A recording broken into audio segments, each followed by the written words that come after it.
नादिया जी, वक्फ board के हवाले से बात करेंगे। 2-4 दिन से मैं देख रहा हूँ, इंडियन मीडिया पे खासतौर पे देख रहा हूँ कि कुछ चेंजिंग्स आने वाली हैं वक्फ बोर्ड के अंदर। और उसमें मैंने जब थोड़ी सी रिसर्च की, मैं देख के हैरान रह गया। वो लोग जो ये कहते हैं कि जुल्म जुल्म जुल्म तशद्दुद और बड़ा इंडिया के जो मुसलमान हैं उन्हें दबाया जा रहा है, मैं एक दफा देख के हैरान रहा। और देखने वाले मेरी इस चीज को कमेंट बॉक्स में बताइएगा कि मैंने जो रिसर्च की या जो मैंने देखा ठीक बोल रहा हूँ या गलत बोल रहा हूँ।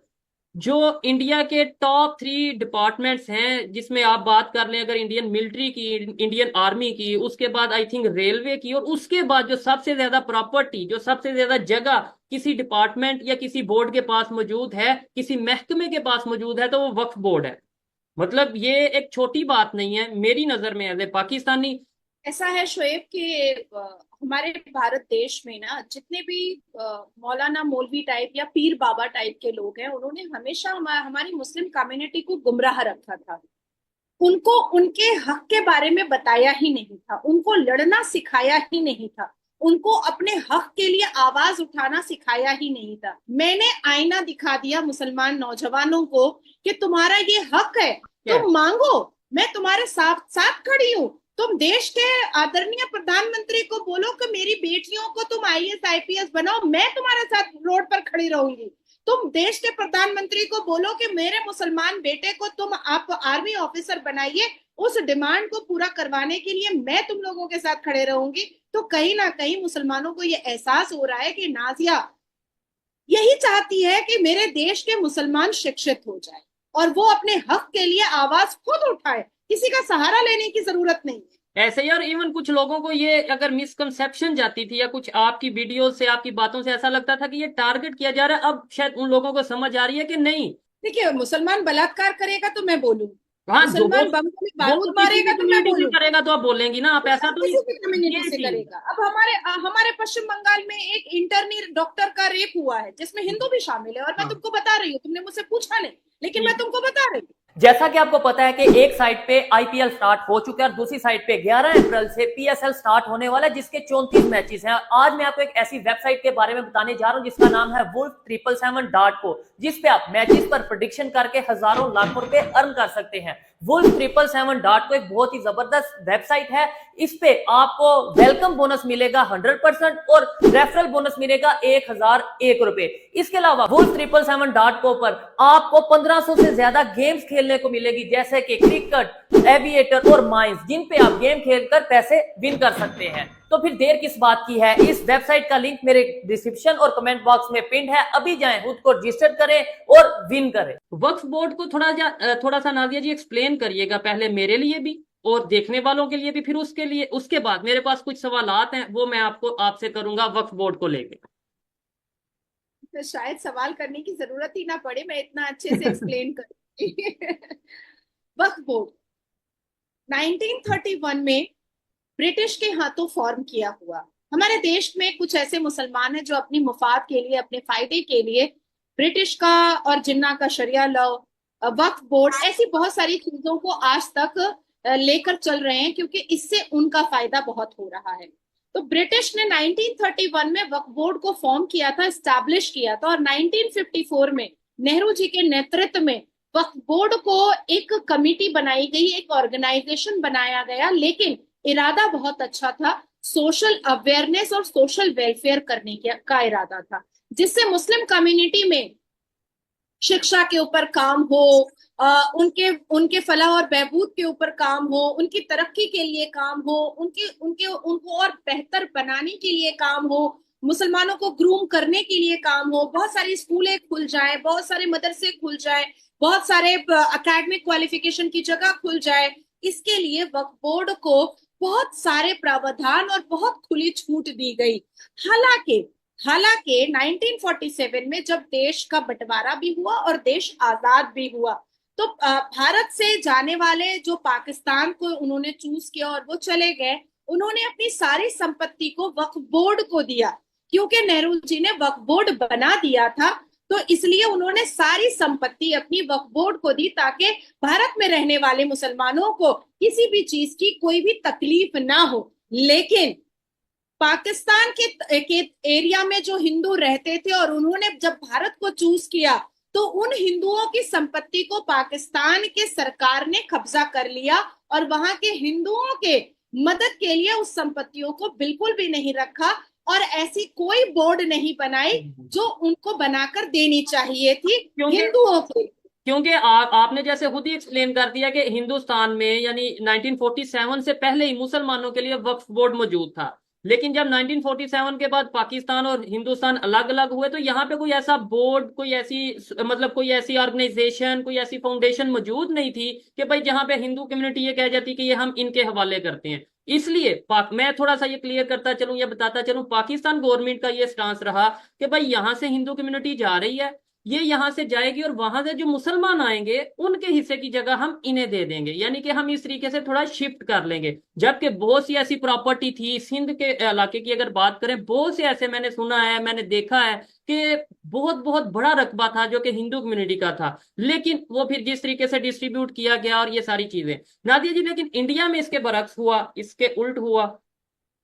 नहीं, आपके सिंध के पास और आपके बलोच के पास जितनी भी कैंटोनमेंट आर्मीज की जमीन है ना, वो हमारे हिंदुओं की जमीन है। यहाँ तक कि आपको याद होगा कि जब पहली बार न्यूक्लियर बॉम्ब का टेस्ट पाकिस्तान में जिस जमीन पर हो रहा था, वो जमीन को बर्बाद जो कर दिया पाकिस्तान की सरकार ने, क्योंकि अब वहां तो ना फसल होता है ना कुछ भी होता है, वो भी हमारे हिंदुओं की छोड़ी हुई जमीन थी। इतिहास के पन्नों को खोलना मुझे बहुत पसंद है और मैं इतिहास के पन्नों को बहुत बारीकी से पढ़ती हूँ। अब आपने एक बात कही कि रेलवे और आर्मी के बाद वक्फ बोर्ड आता है, नहीं, ये गलत है। हाँ मैं अच्छा। रेलवे के बाद वक्फ बोर्ड की प्रॉपर्टी है, उसके बाद आर्मी की प्रॉपर्टी है हमारे यहाँ। रेलवे के पास जितनी प्रॉपर्टी है उसके बाद वक्फ बोर्ड की प्रॉपर्टी है और उसके बाद फिर आर्मी की प्रॉपर्टी है। अब आती है बात कि पूरे भारत देश में वक्फ बोर्ड के पास 9.4 लाख एकड़ जमीन है। 9.4 लाख एकड़ जमीन है, जिसमें 80% से ज्यादा जमीनों पर डिस्प्यूट और केसेस चल रहे हैं। मतलब इसका ये है कि अभी आप कंफ्यूज मत होइए, शक्ल कंफ्यूजन वाला मत मुझे बनाइए समझ शोएब। नहीं आ रहा ना, मतलब कि केसेस चल रहे हैं, यानी अगर बोर्ड भी है तो फिर केसेस चल रहे हैं, इसका मतलब कब्जा वगैरह का इशू, जो मुझे तो केसेस का नहीं मतलब हाँ, समझ आता है। क्योंकि क्योंकि आजादी के वक्त में जब उनके पास कुछ एकड़ जमीन थी जो छोड़ी हुई थी, उसको उन्होंने कब्जा कर करके 9.4 लाख एकड़ बना लिया। अब वक्फ बोर्ड वालों का कहना है कि ये तो डोनेट की हुई जमीन है, दरगाह के लिए, कब्रिस्तान के लिए, स्कूल के लिए, मदारस के लिए, इमामबाड़े के लिए, इन सब चीजों के लिए डोनेट की हुई है। अब सवाल ये पैदा होता है कि जब एक व्यक्ति ने डोनेट कर दिया है आपको, तो फिर वो न्यायपालिका क्यों जा रहा है, वो कोर्ट क्यों जा रहा है और आपसे केस क्यों लड़ रहा है और आपको कटघरे में खड़ा क्यों कर रहा है, ये सवाल पैदा होता है। 80% मैंने आपको इसलिए बताया क्योंकि 20% तो उनके पास थी वक्फ बोर्ड की जमीन, जो वाकई में नेहरू के जमाने में और ब्रिटिश ने और जो पाकिस्तान चले गए थे मुसलमान, उन्होंने उनको वक्फ किया था, उनको डोनेट किया था, वो उनके पास जायज जमीन है। लेकिन कब्जा करने का सिलसिला कैसे स्टार्ट हुआ ये मैं आपको बताना चाहती हूँ। Waqf Board, the second largest land holder in Bharat, the second largest land holder, उन्होंने फोर्सिबली हमारे भारत के लोगों की जो जमीन हड़प की है, उसका आंकड़ा है 17.99 लाख एकड़ कब्जा की हुई जमीन है वक्फ बोर्ड के पास। उसके बाद फिर रेलवे की जमीन 12.09 लाख एकड़ उन्होंने कब्जा कर लिया है। उसके बाद वक्फ जो है वो 4,860 किलोमीटर स्क्वायर फीट जो है, वो अभी रिसेंटली उसने कैंटोनमेंट आर्मी की प्रॉपर्टी को कब्जा करके रखा हुआ है। अब मैं आपको बताना चाहूंगी कि मेरे हाथ में यहाँ पर वक्फ बोर्ड का वक्फ एक्ट की किताब है, ये देखिए लिखा हुआ है ना, द वक्फ एक्ट 1995। है ना, लिखा हुआ है ना, आप खुद पढ़ ले रहे हैं ना। लेकिन ये किताब हमारे भारत के लॉ के स्टूडेंट्स को नहीं पढ़ाया जाता है, बिल्कुल नहीं पढ़ाया जाता है, छुपा के रखा जाता है। उसकी क्या रीजन है? उसकी रीजन ये है कि ये जो वक्फ बोर्ड बना है, इसमें संशोधन पहले भी हुए हैं, इम्प्लीमेंट, ये कोई नया नहीं हुआ है, पहले भी हो चुके हैं। नेहरू जी के जमाने में हुआ, उसके बाद फिर इंदिरा गांधी जी के जमाने में हुआ, फिर मनमोहन सिंह जी के जमाने में 2013 में हुआ। और 2013 में उनको इतने बड़े बड़े प्रावधान दे दिए गए उनके वोट को, मुसलमानों के वोट को आकर्षित करने के लिए, जो नहीं करना चाहिए था। अब देखिए, इसी वक्फ बोर्ड एक्ट, इसी किताब से मैं पढ़ रही हूं, चैप्टर 3 है और सेक्शन नंबर 12 है, power of central government to make rule. तो आज सेंट्रल गवर्नमेंट या मोदी जी की सरकार के नेतृत्व में अगर वक्फ बोर्ड में संशोधन करने के लिए आवाज उठाई गई है तो ये पावर है, कानून के मुताबिक है। पावर है कानून के, और वक्फ बोर्ड के कानून के हिसाब से वो संशोधन कर रहे हैं।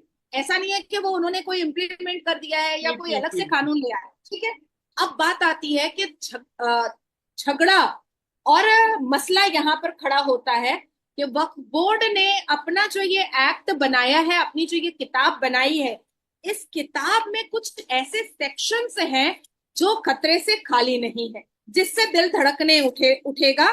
जैसे कि वक्फ बोर्ड अगर मेरी संपत्ति को आता है और कहता है कि नाजिया इलाही खान, ये आपकी संपत्ति हमें पता चली है कि ये वक्फ बोर्ड की संपत्ति है और ये आपका नोटिस है, आपको 3 महीने में ये संपत्ति खाली करनी पड़ेगी, तो मैं कोर्ट, देश के, भारत देश के कोर्ट में नहीं जा सकती। अच्छा। वक्फ बोर्ड का अपना ट्रिब्यूनल कोर्ट होता है और उनका अपना जज होता है, उनके अपने वकील होते हैं और उनका अपना ही दलील होता है। उनके पास एक ब्लूप्रिंट होता है मुगल के जमाने का, उनके पास एक फैमिली ट्री होती है मुगल के जमाने की। उस फैमिली ट्री को वो खोलते हैं और कहते हैं कि अकबर बादशाह यहाँ से गुजरे थे, यहाँ पर उन्होंने घोड़ा रोका था और ये घोड़ा रोकने वाली जो जगह है ना नाजिया जी, ये आपका घर है, इसीलिए अब ये मेरा हो गया, ये वक्फ बोर्ड का हो गया।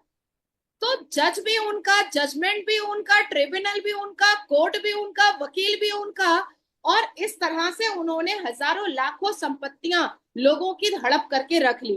अब कुछ मिसालें मैं आपको दे देना चाहती हूँ जो आपको समझ में आएगा कि मैं गलत नहीं बोल रही। तमिलनाडु, तमिलनाडु का एक किसान था, 2021 की घटना है। तमिलनाडु का एक किसान था जिसने, जो अपने खेत को बेचना चाहता था और वो बेचारा रजिस्ट्रार के पास गया और उसने कहा कि मुझे खेत बेचना है, अपनी बेटी की शादी करनी है।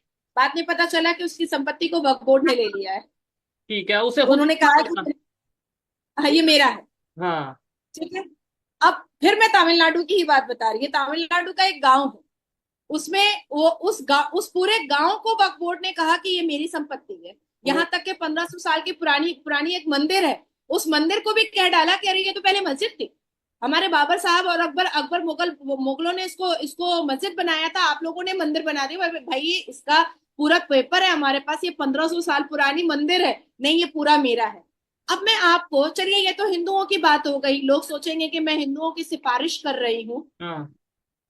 वक्फ बोर्ड ने मुसलमानों की भी जमीन हड़प की है। अब आप सोचिए, मुसलमानों की जमीन भी हड़प की है। अख्तर अली वर्सेस उत्तर प्रदेश वक्फ बोर्ड, अख्तर अली नाम के आदमी की कई एकड़ की जमीन वक्फ बोर्ड ने हड़प की और उसके बाद फिर अपने ट्रिब्यूनल से, अपने ही कोर्ट से, अपने ही जज से, अपने ही जजमेंट से कह दिया अख्तर अली अब तुम यहां से निकल जाओ, ये जमीन वक्फ बोर्ड की हो गई। अख्तर अली 11 साल इंतजार करने के बाद न्यायपालिका पहुंचा और कहा, उसने चैलेंज किया वक्फ बोर्ड को मुसलमान होने के बावजूद कि ये वक्फ बोर्ड ये हड़प करने के लिए बैठा है, ये लैंड माफिया है, ये जिहाद चला रहा है, इसके अलावा कुछ नहीं चला रहा है। फिरोज खान वर्सेस उत्तर प्रदेश वक्फ बोर्ड, फिरोज खान साहब की जमीन, इन्होंने 4 साल लड़ाई लड़ी। ठीक है। अब इसके बाद आती है अनीस आयशा, मैं सबके जजमेंट को लेकर के बैठी। ये नाजिया जी, ये वक्फ बोर्ड पूरे इंडिया में का एक मतलब वो बोर्ड है या हर एक स्टेट का अपना अपना अलहदा से वक्फ बोर्ड होता है? ये मुझे थोड़ा सा क्लियर करिएगा, क्योंकि ऐसा होता है ना कि किसी स्टेट में कोई गवर्नमेंट, किसी स्टेट में कोई गवर्नमेंट, तो वक्फ बोर्ड भी फिर उस हिसाब से, या पूरे इंडिया का एक वक्फ बोर्ड है फिर आगे उसने अपने ऑफिस या जो भी एक? पूरे इंडिया का एक वक्फ बोर्ड है और उसके बाद फिर उन्होंने अपनी अपनी शाखाएं बना करके रखी हैं 28 राज्यों में। ऐसे ये कहते हैं, चिल्लाते हैं कि हम मुसलमान 20 करोड़ की आबादी में, पर शिया वक्फ बोर्ड अलग है और सुन्नी वक्फ बोर्ड अलग। अच्छा। ठीक है, ठीक है।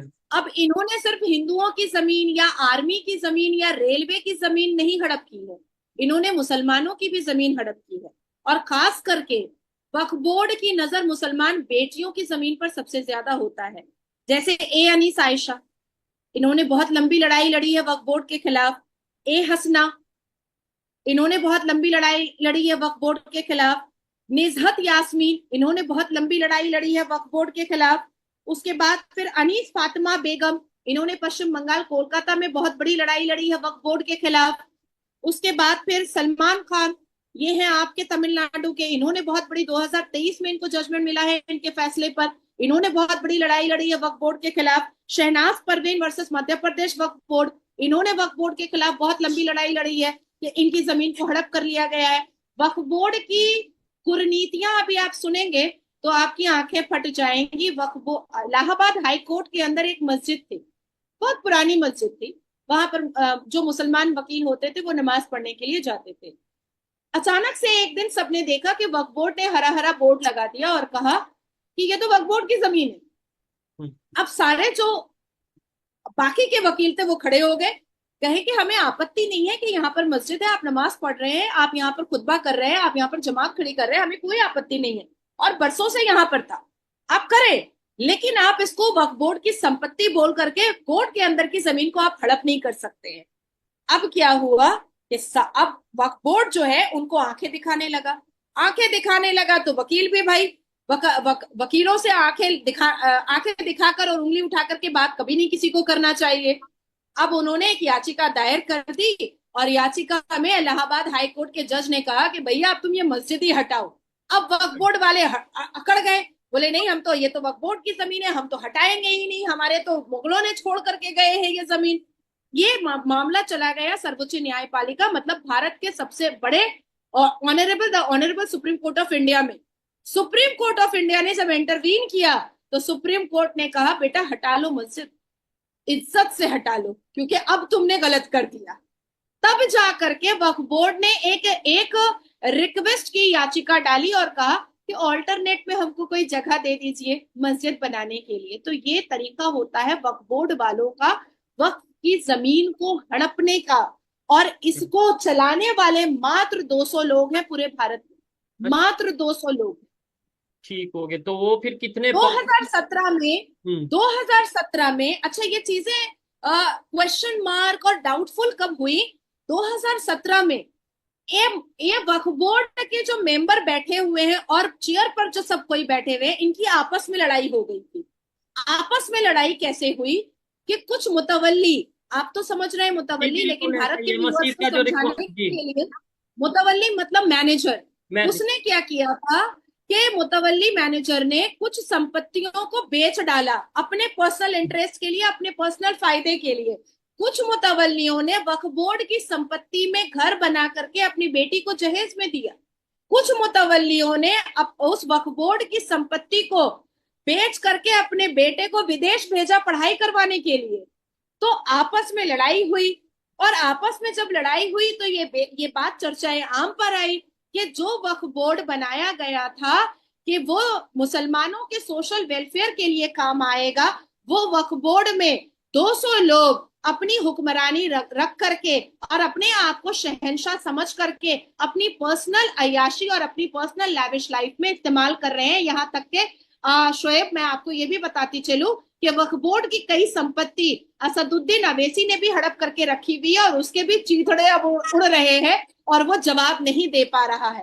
अब आती है बात वक्फ बोर्ड की कि अगर वक्फ बोर्ड ने मुसलमानों के सोशल वेलफेयर के लिए बना था, अगर वक्फ बोर्ड ने सोशल वेलफेयर के लिए काम किया होता तो क्या सच्चर कमीशन की रिपोर्ट के हिसाब से भारत के मुसलमान दलित से पीछे होते शिक्षा में? नहीं है। मुसलमान आज खुद ही मुसलमान चिल्लाता है ना, मुझसे बातचीत करने से पहले आप लोग क्या सुनते थे कि भारत में मुसलमानों को बहुत अत्याचार किया जा रहा है, उनको खाने को नहीं है, उनको पहनने को नहीं है, उनको रहने को नहीं है।